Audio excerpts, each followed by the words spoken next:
So biology's role has two major roles. One in the basic science of nervous systems and brains in animals, then also our collaborations with other domain sciences such as engineering, mathematics, physics, chemistry, computer sciences, engineering, so on and so forth, to provide that biology context across the disciplines. I think that's an ideal start. We have an idea now of what the really big thorny problems are, and these are the things that we really need to solve in a very, very basic sense before we can then start looking down the translational road.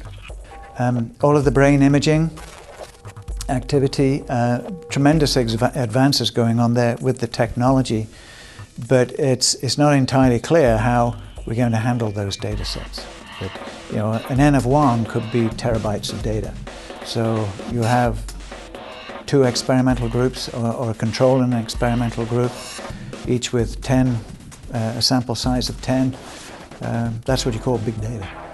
In my closing remarks, I said I hope to see the follow-up. The follow-up is so important because we tend to go home, we get busy in our own labs, and the actual goals get forgotten. But I think it's quite clear from what I've heard here that there will be follow-up. This could be further workshops that are much more focused on specific problems.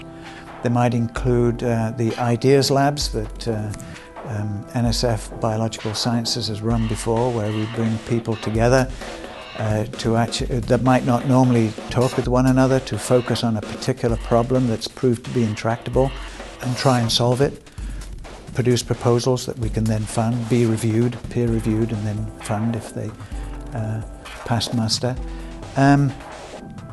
Or whether even in the future it might lead to a solicitation to other Dear Colleague letters inviting proposals that are focused on these particular problems.